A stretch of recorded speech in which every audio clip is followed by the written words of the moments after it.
Elias Moore had been gone from Briar Hollow for 3 years when the letter found him. It was short, too short. Clara is married. Don't come back. The paper smelled faintly of lamp oil, sharp and unfamiliar, and that alone made Elias saddle his horse before dawn. In Briar Hollow, nothing ever smelled new. The town clung to rot, river mud, and old grief. By the time he reached the forest-edged settlement, Clara's house stood silent. Her mother avoided his eyes. Her brother swore the wedding happened fast, too fast, but contradicted himself with every retelling, and Clara was nowhere. At night, Elias noticed other things. A strange oil burned in the homes of the wealthy near Crossway Market, thick and sweet, leaving headaches and bad dreams. Dogs refused to pass certain doors. And sometimes, in the still hours before dawn, someone screamed not loudly, but like a breath being pulled backward into a body. The truth surfaced in pieces. Clara had not stayed with her husband. She had been sold. A prominent family at Crossway Market had paid well for a young woman from the Riverland. Their daughter, Margaret Hale, was dying. Her body failed, but her family refused to let her soul follow.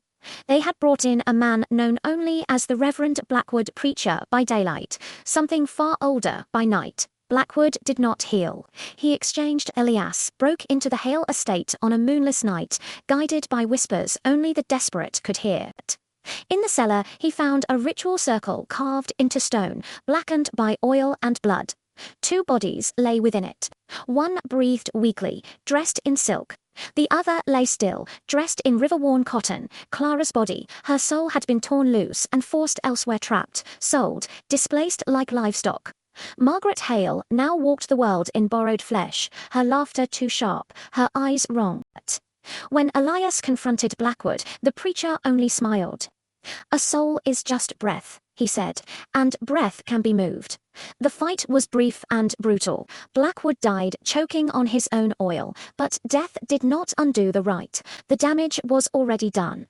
Souls, once torn, did not return cleanly if they returned at all. Elias brought Clara's body home. Some nights he swore she breathed. Other nights he dreamed of her standing on the riverbank, calling his name with a voice that didn't belong to her anymore.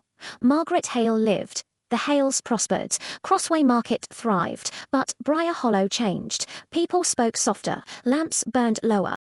And every so often, the river carried something pale and unrecognizable past the reeds, reminding those who watched that some lives were saved only by destroying others. Elias stayed. He waited, and he listened for footsteps that were never